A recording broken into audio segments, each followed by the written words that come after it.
আসসালামু আলাইকুম, কেমন আছেন? আশা করি আপনারা খুবই ভালো আছেন। অনেকেই চাচ্ছেন মাই টেলিকম বিডি বা সোহেল টেলিকম বিডি, ঠিক আছে? আপনাদেরকে দুটোটার মধ্যে কীভাবে ব্যালেন্স অ্যাড করতে হবে আপনাদেরকে আমি শিখিয়ে দিচ্ছি। তো কথা না বাড়িয়ে মূল ভিডিওটা শুরু করা যাক।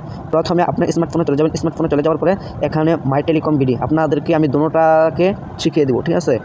আপনি প্রথম মাই টেলিকম বিডিতে ক্লিক করবেন। তো আমি ক্লিক করে দিচ্ছি। ক্লিক করে দেওয়ার পরে এখানে আছে অ্যাডভান্স, এই অ্যাডভান্সে ক্লিক করবেন। তারপর মেইনে ক্লিক করবেন। মেইনে ক্লিক করার পরে এখানে আছে কনফার্ম, এই কনফার্মে ক্লিক করবেন। কনফার্মে ক্লিক করার পরে একটু লোডিং দিচ্ছে।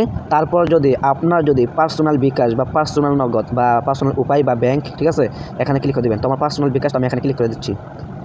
ক্লিক করে দেওয়ার পরে এখানে লেখা আছে ইন্টার অ্যামাউন্ট, আপনি কত টাকা অ্যাড করবেন এখানে দিয়ে দেবেন। তো আমি 200 টাকা দিয়ে দিব, ঠিক আছে?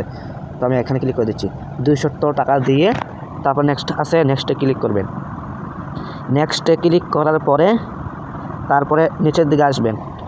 আসার পরে একটি নাম্বার দেখবেন, এই নাম্বারটি আপনি কপি করে নেবেন। এখানে ক্লিক করলে এই নাম্বারটি কপি হয়ে যাবে। তো কপি করে বিকাশে সেন্ড মানি করে ট্রানজ্যাকশন আইডিটা এখানে দিয়ে দেবেন। দিয়ে দেওয়ার পরে ভেরিফাই আছে, নিচের দিকে আসবেন, ঠিক আছে? এখানে লেখা আছে ইন্টার ট্রানজ্যাকশন আইডি, তারপর নিচের দিকে আসবেন ভেরিফাই, এই ভেরিফাই ক্লিক করবেন। তো আশা করি আপনারা সবাই এই কাজটা বুঝতে পারছেন। তো হোমে আসবেন। হোমে আসার পরে আবার সোহেল টেলিকমে ক্লিক করে দেবেন।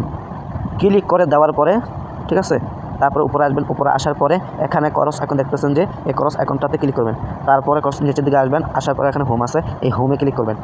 হোমে ক্লিক করার পরে এখানে আছে অ্যাড ব্যালেন্স, এই অ্যাড ব্যালেন্সে ক্লিক করবেন। তারপর উপর দিকে আসবেন, তারপর মেইনে ক্লিক করবেন। তারপরে কনফার্ম আছে, এই কনফার্মে ক্লিক করবেন। কনফার্মে ক্লিক করার পরে একটু লোডিং নিচ্ছে, তারপর আসতেছে। তারপর যদি বিকাশ এজেন্ট থাকে বা নগদ এজেন্ট থাকে, ঠিক আছে, বা ঠিক আছে এরকম আপনার যদি পার্সোনাল বিকাশ থাকে এখানে ক্লিক করে দেবেন। তো আমার পার্সোনাল বিকাশ, তো আমি এখানে ক্লিক করে দিচ্ছি। দেওয়ার পরে এখানে লেখা আছে আপনি কত টাকা অ্যাড করবেন এখানে দিয়ে দেবেন। তো আমি এখানে দিয়ে দিচ্ছি 200 টাকা। তারপর নেক্সটে ক্লিক করবেন। নেক্সটে ক্লিক করার পরে আমি যেভাবে দেখাচ্ছি এইভাবে আপনারা সবাই দিবেন। তো আশা করি আপনারা সবাই বুঝতে পারছেন।